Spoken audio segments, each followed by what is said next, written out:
All right, everyone. Today I have a very special guest with me. I have the director of the upcoming film Bring the Law, which tells the story of a disgraced LA cop and the criminal underworld that he investigates. I have with us the director of this movie. Hold on a second. I'm trying to get my computer set up. My apologies. No worries, no Um, worries. I have the director of the movie, Scout Taylor-Compton. Yes, hi, hello. Very excited. No, and we're very much excited to have you too. So, first off, I just want to say I had the chance to see the movie, and I very much enjoyed it. I've always been a fan of, kind of gritty, down-to-earth cop dramas, and this really hit that need that I've been Awesome. looking for because, I'm a big fan of stuff like Training Day and all that fun jazz. So, it hit that little nerve that I was looking for. But Amazing. what really shocked me personally is that this is actually your first real directorial feature. Is that correct? Yeah. No. So first off, good job. Very Thank you. good job. Thank you. No, and you have a predominant background in acting. So before we get into your experience, on this film, I'd like to know what caused that turn, what made you pivot and go, you want to know what? I want to be behind the camera instead of in the front. I've been in this industry since I was 8 years old, and I tell people all the time, I'm like, this is the only language that I know how to speak forwards and backwards. And as an actor, especially as you get older and you get pigeonholed, you kind of are playing the same character over and over and over and over and over and over. And it became less challenging acting, and it just sort of became like robotic. And I feel like when I was going and doing all of these movies, especially like indie filmmaking, it would be more as I would be wearing a lot of other hats and not just acting. Making a movie is very all hands on deck. Filmmaking isn't easy.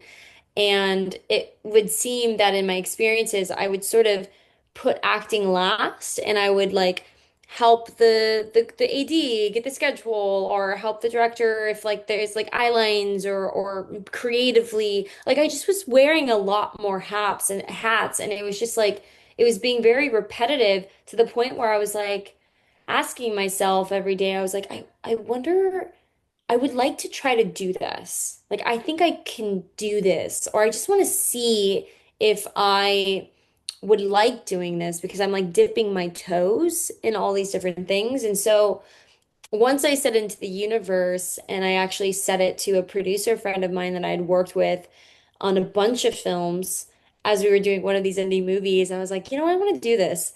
And he didn't act surprised. It seemed like he was waiting for me to say that. Like he was like, oh, about time you realized that you could do something like this. And so that support behind me was just like, wait, was I standing in my own way? But it just like all the timing just worked out perfectly. And 3 months later, he's like, I have a job for you. And of course, in my head, I'm like, oh, it's a genre movie. It's like a horror movie. I'm gonna do, because that's what I'm known for, blah, blah. And so when he sent it to me and it was like a cop drama action movie, I was just like, wait, what? I was like, okay, now I'm really gonna see if I am at all capable of doing this. So it just happened fast. It seems like it happened fast, but I feel like it was brewing for quite some time. So essentially, as you said, it was just like a natural progression of where you Yeah. started to where you now have ended up. Hmm. And that's great because sometimes we hear stories of just I wanted to try it out, something like Yeah. not really something that was compelling. This Hmm. seems more along the lines of just you going, you want to know what? At this point, this seems like what I meant to do. Let me just try to Yeah. make that pivot. I love filmmaking so much. Like I love it so much. And I love every part of filmmaking, every crew member's job. I'm so invested in the detail and learning like what you know the DP to makeup to like I really am so invested in all of it. So it just made sense that like what's the one thing that like sort of like looks at all of that? It's like it's the director. Like you have to be in all of those departments. Exactly. And from my personal experiences, the best directors are the ones that know each department fully, or Yeah. rather to at least a higher degree. That Hmm. way, when they're asking certain elements, like, hey, move that lighting over there, or can we get this camera shot, or better yet, hey, how long is it going to take for our actors to get from Hmm. the makeup chair to set? You know exactly what it is you're asking. You're not being unrealistic. I think that Yeah. shows signs of not only maturity, but signs of someone who actually cares about the craft, which I must say, seeing as the end product, it's clear that you care. Oh, thank And, you. oh, no problem. And what I'm also wondering, while we're still on the novice section of your directorial debut, how Mhm. would you how would you say the overall experience was? I know that's a very big question, but just how would you describe the experience? I mean, the overall experience for me, just because, like I was stating, I wasn't being challenged as an actor, and I was sort of on like a just robotic mode, that it just like opened up that love of filmmaking for me, that I felt in the beginning of being an actor. I mean, obviously, I was being challenged. Um, and stepping behind the camera, it pushed me in ways, of course, like of things that I hadn't experienced creatively, but as also teaching me and stepping into that role of, oh, I'm like a leader now, which I was very comfortable with. And you're responsible for the vision, you're responsible for the tone and the energy of the entire set. And I really thrive in that sort of environment. And there was definitely moments of pressure, but seeing everything come together reminded me why I wanted to tell stories in the first place. Like it just opened all of that feeling that I remember having as a kid when I was like, oh, I get to go on set and play this character and play with these people and learn this. Like I knew all the basics of everything being an actor, second nature, but like there was other exciting things that I was learning about each department and how movies are created that and conversations that you're not involved in as an actor that just makes for when actors show up on set, why this set is really enjoyable and why people want to continue filmmaking. It just was, I don't know, it's just like, I was very kid-like. It was very childlike for me. I was like, this is great. I've had this feeling back again. What's really funny is, people usually talk about, certain scenes or sequences that were difficult to shoot, or actors that were difficult to work with, or get in the location. And Mhm. don't worry, there's one question I have for you that kind of revolves around that. But what it rather seems here, and correct me if I'm wrong, it seems this was not about like necessarily something you found challenging. This was more along the lines of I took everything that came at me, and, whether it was easy or hard, I was just happy to be there. I was happy to Mhm. actually get this experience. Mhm. And I'm guessing, judging by that very, very wide smile of yours, that this was something that you absolutely adored doing. Yeah, I had so much fun. I can't describe to you as like a kid in a candy store. Um, it- you know, I was kind of teetering on the question of like, well, do I go and do something else?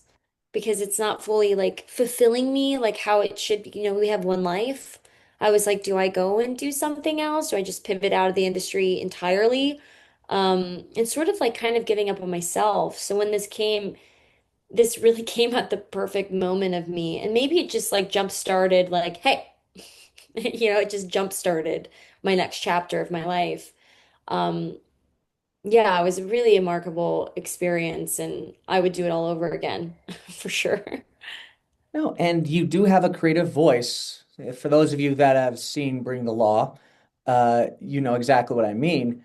And overall, it's intriguing to watch the birth of a director's career. Hmm. But not everything is easy with filmmaking. Nothing is ever Hmm. easy. You'll have good shoots, you'll have bad shoots. And usually, from what I've noticed from a lot of directorial debuts, it's usually more grounded drama, almost stage play like. But you kind of went with an action thriller Yeah. as your directorial debut, and that's what's kind of different because it's either actually, let me take a couple steps back. It's either usually like a drama of sorts with a little bit of comedy, stage play like, or a horror movie Yeah. that usually has the art department doing a lot of the Those heavy have lifting. like blueprints, right? Like those are blueprints. Yeah. Like, okay, you can make those movies. Yeah, but Yeah. instead you're just like, oh, let me guess, it's going to be a horror movie? Oh, no, it's going to be a very layered cop drama. Oh, wait, okay, well, maybe it's just, oh, there's also going to be heavy action set pieces in it. Oh, okay, cool. I can do that. And we talked about, you let everything come at you all at once, and that was very rewarding. And if I was in your situation, I'd probably say the same thing too. But Hmm. difficulty and stress, especially for something like this, where you are dealing with a lot of emotional elements as well as thematic and technical aspects. Hmm. Now, without spoilers, obviously, what would you say was the most difficult aspect to shoot or difficult sequence to shoot? The amazing question, because I definitely have an answer. Just to put into perspective, this movie was shot in 12 days. And it was Huh? 36 actors and 9 locations. So I really was given a massive challenge and Los Angeles. And we had Mickey Rourke for like 3 days. So it was really like a all right, you want to see if you can do this? Let's see if you can do this. So after this movie was executed, I think it really helped me because I was like, I can do this. If I can do that, I can do so many other things. But definitely in this, the action sequences were extremely difficult and the most challenging for me.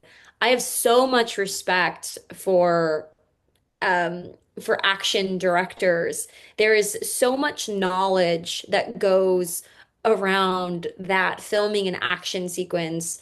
There's so many moving parts. The camera needs to be at, a certain, like learning that is like learning tango or like learning a new form of dance. Like it's you're starting from the ground up. Luckily, my husband is a stuntman and I hired him as my stunt coordinator. And so he got a lot of his buddies from like Avatar and Star Wars and like a lot of people that I felt so comfortable and didn't make me feel, less than because they were teaching me. Like they were really excited and I was equally as excited to learn, to like let's work together so I have a complete understanding of what is happening.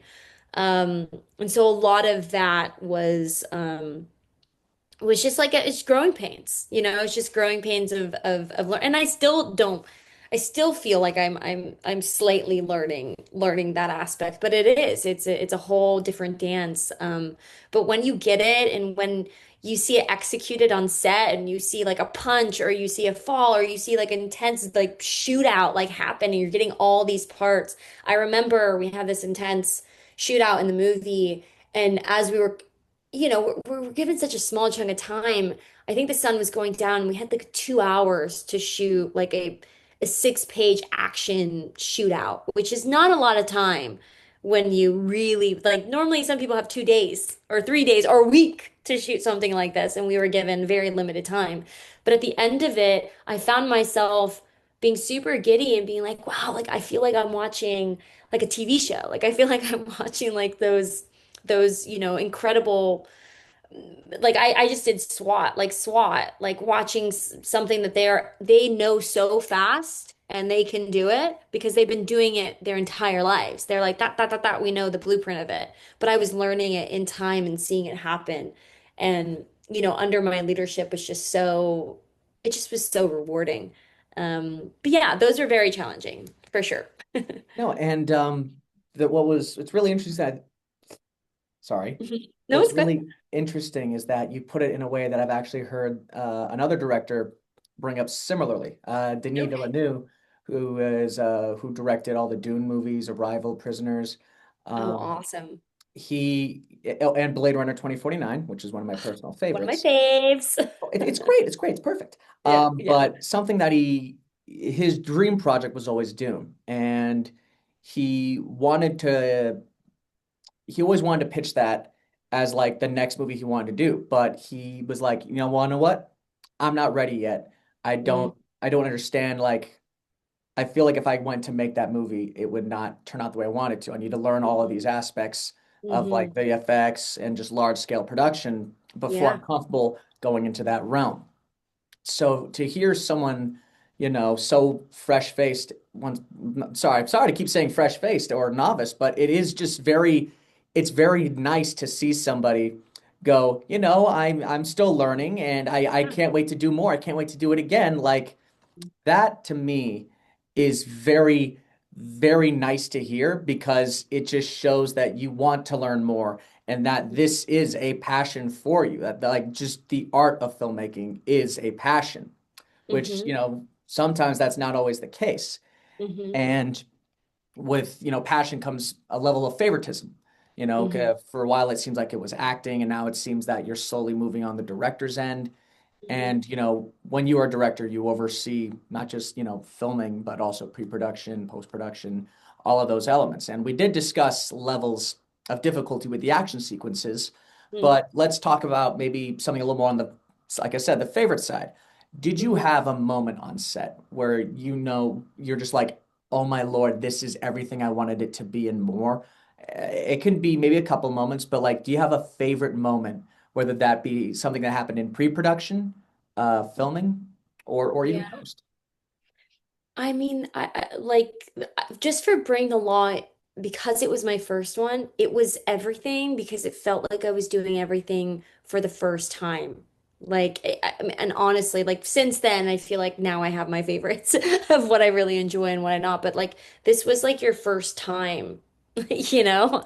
Like, that's what it felt like, Bring the Law. Like, it felt like Post was, so rewarding because, like I said, I was being involved in conversations that normally I wouldn't be involved in creatively. And like people were asking me, well, what do you want to see? Which is not normally what you hear as an actor. I mean, yeah, they'll be like, let's like hear what you say, but really it's like, well, we already have a script, we have a story, we have this, we like this is what we need to do, X and Z. But like having those questions be my vision and my tone, and then it went into filming it with like choosing the textures or choosing the sets. And my producer did something really really awesome, which was something I'll probably do if I ever teach somebody. We went and scouted. This is actually really enjoyable. We went and scouted all these locations, and, we had a certain budget, and she took me out to dinner that night and she gave me Monopoly money. And she was like, "Okay, so this is what you have, and these are the costs of everything. So here's the Monopoly money. What do you want? What are we gonna have to like, you know, let go of, to form this movie." So that was really, really exciting to do and to put in perspective. Not a lot of people, I'm sure on the producing side wouldn't do that, but me and her had a really nice relationship that she was like, "I'm gonna just make it as simple as possible for you. And we're just gonna do a little game here." But it is a lot of money, but my vision was so important. Yeah, especially like my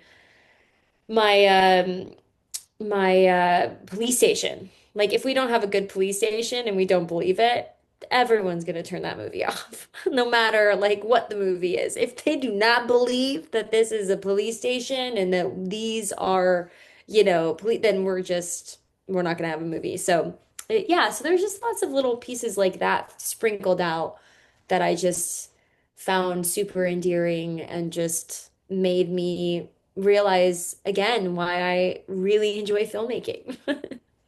So to kind of I guess, summarize, it was mainly just I guess, looking at the pieces of this puzzle and Mhm. slowly starting to form them together to essentially get to the stage of filming. That like Mhm. I'm guessing pre-production was a very, very, nice, nice time for Yeah, you when crafting this movie. And that's really sweet to hear yeah. because honestly, I admire your passion, honestly, because it's very rare do I see somebody just gets so giddy about being able to talk about film. It really is just very refreshing. And Oh. I know we're coming up towards the end here, and don't get me wrong, there's a lot more I'd love to ask you, but I do have one. I do have Yes. one. And that Okay. is, let's say tomorrow you were given a blank check and they say, Mm. go make a movie. What exactly would that be? Feel free to go as little depth or as in depth as possible.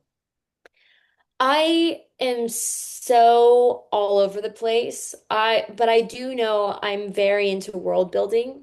I would love to do something that's very out of the box. I mean, kind of like you were saying about the other director that you've talked to. Like, I really am attracted to like Resident Evil and like Alien, like I love like action movies like that. And I'm also like attracted to like sports movies. So I would love to do like a the Friday Night Lights.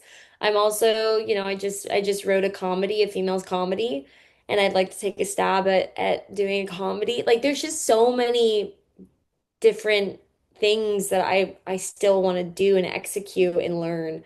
I'm also like adapting books, and I have like a book called The Diaries of the Mortician's Daughter, which is about my life growing up in a mortuary, and I want to adapt it into a TV show for young adults. So there's just like a lot of different things that I want to execute and do.